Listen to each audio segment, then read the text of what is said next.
Looking over your bio, Nolan, I mean, you had a great 10-year career in the NFL, and you definitely served as a role model and as a leader to many young people across the country.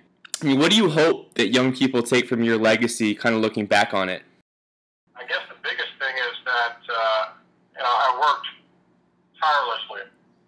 One of my biggest things was I was never satisfied with where I was because I was never a top guy, and I always knew that if I didn't outwork everyone else, that I was not going to achieve all the goals that I wanted to achieve.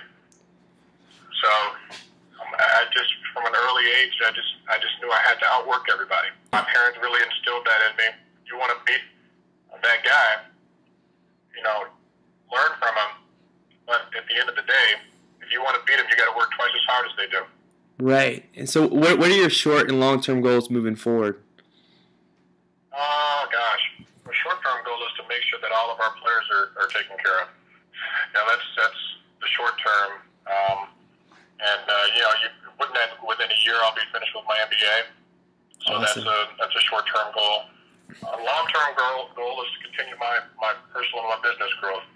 I'm a father of two great daughters, and I'm a husband, so I want to make sure I continue to evolve and get better in those avenues, as well as being here and developing myself here. Hopefully, I have plans to go to law school in the next couple of years. So it's just continuing my professional development, my personal development, and I'm trying to find ways to keep my body from breaking down. Right, absolutely. I mean, that's definitely a common thing with a lot of retired NFL players. You guys put it all out there. It's pretty amazing with the programs that you guys have with the NFLPA that's really kind of bringing attention to that and trying to find solutions.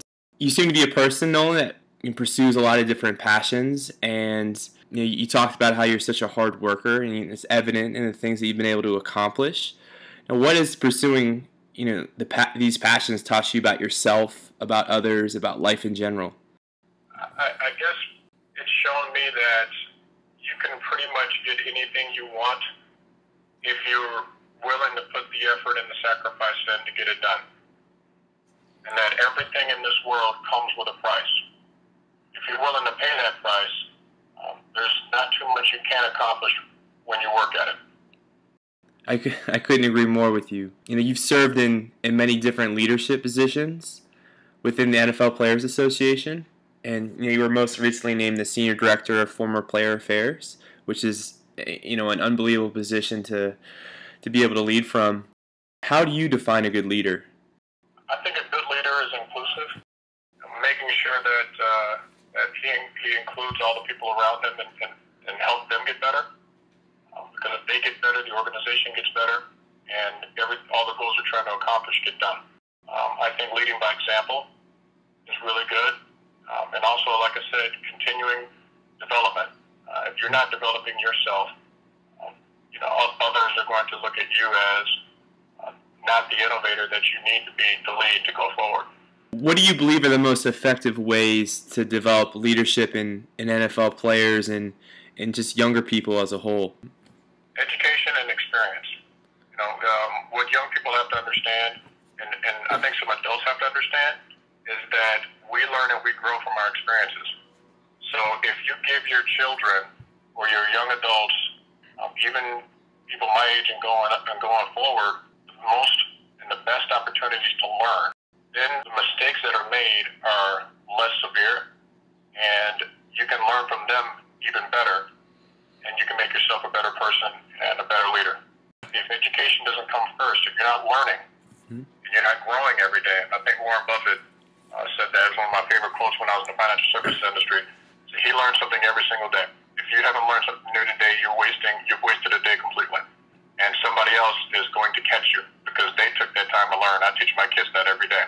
Whether it's in school or whether it's in athletics, if you're practicing an hour more than they are, if you're reading an hour more than they are, if you're doing your math an hour more than they are, you're going to win. Right. I mean, I also noticed, you mentioned your financial background. I noticed that during your NFL career, you got involved in financial services and you were trying to increase your own acumen and you were trying to provide resources and education to your teammates. Is there a stigma, though, around education in the NFL? Is there just something that kind of prevents players from taking advantage of the resources that are often provided?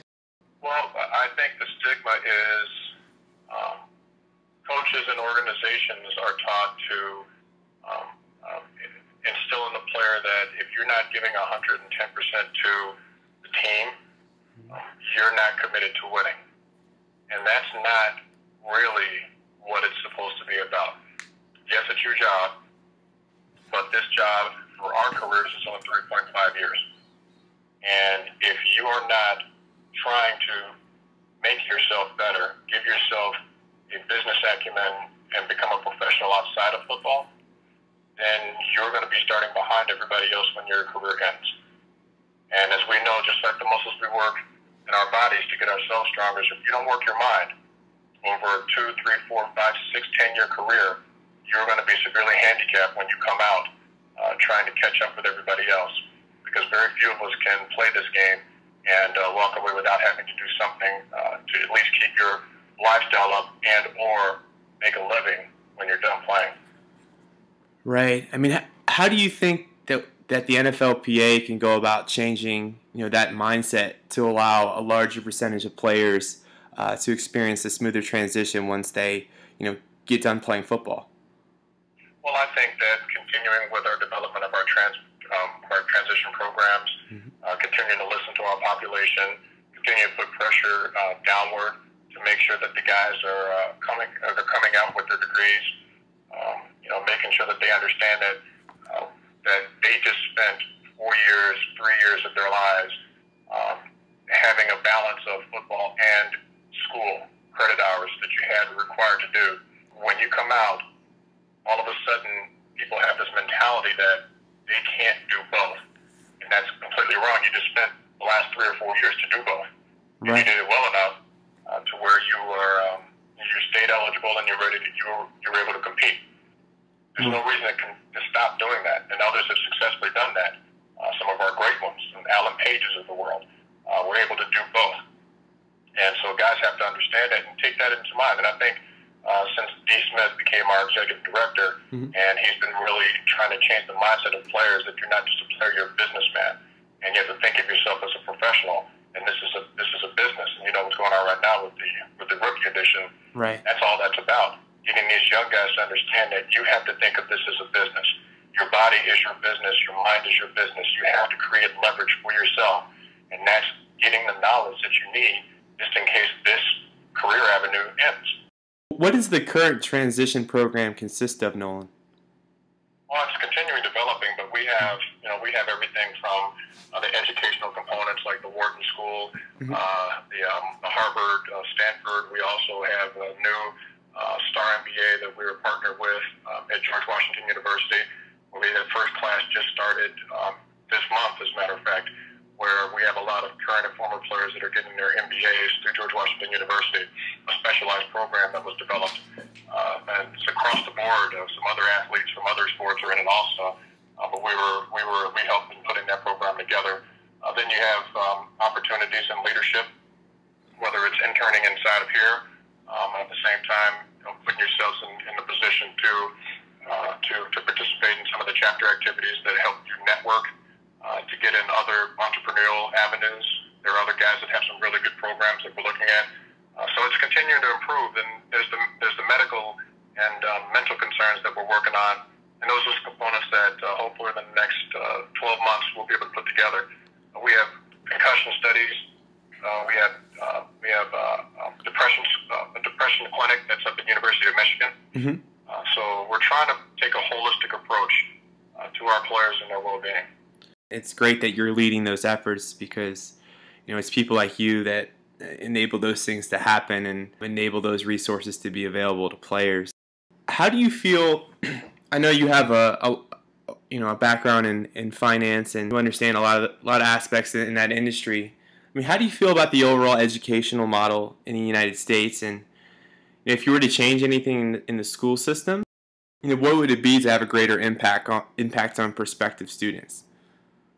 I'm a believer in year-round school. I think there's a reason why the Eastern schools are doing better than we are. and that's a lot of it's because of the fact that the families emphasize education first, and it's a year-round performance. Their brains don't go dead for 2 months in the summer. Right. They continue year-round, and they continue to learn. And I think if we just work that model, along with a lot of the educational excellence that we do have in this country, I think you'll see an improvement in a lot of areas, especially the math and the reading. Because just like I said, the kids don't go brain dead for 2 months of the year.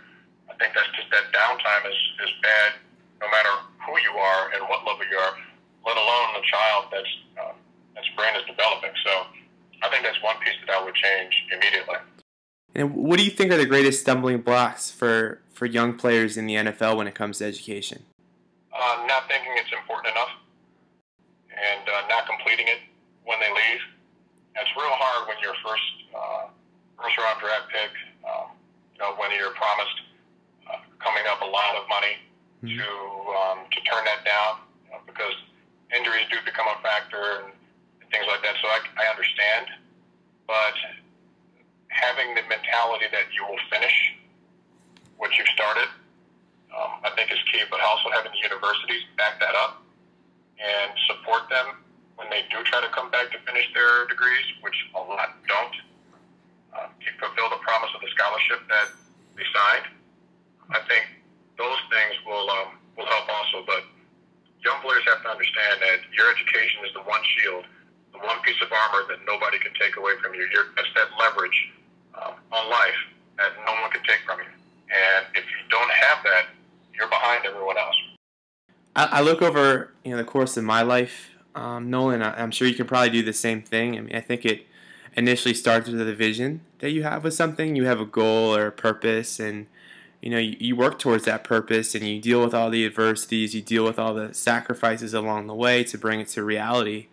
I think there's a lot of young people, though, that lack a sense of purpose. And what would you suggest to people like that? Lacking a sense of purpose.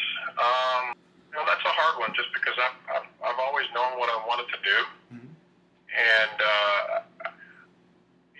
it's hard to tell somebody to follow their passion, because a lot of times your passion might not be the best thing in the world for you or society. I'd say to try to find your focus is just really to sit back and take stock of who you are and what you envision yourself to be going forward. And maybe that's your focus. If you're who you are right now, really is the core of your being. If you've ever seen the Myers-Briggs test, yeah, I have. That doesn't change. And it really doesn't change too much from if you take it 5 years ago, if you take it 10 years ago, and you look at the results today. I think a lot of kids might benefit from doing something like that, because it'll show what your core being, where you should be focused on and where you should be going. I think if kids had access to those kind of things, I think we'd have a lot less wandering aimlessly.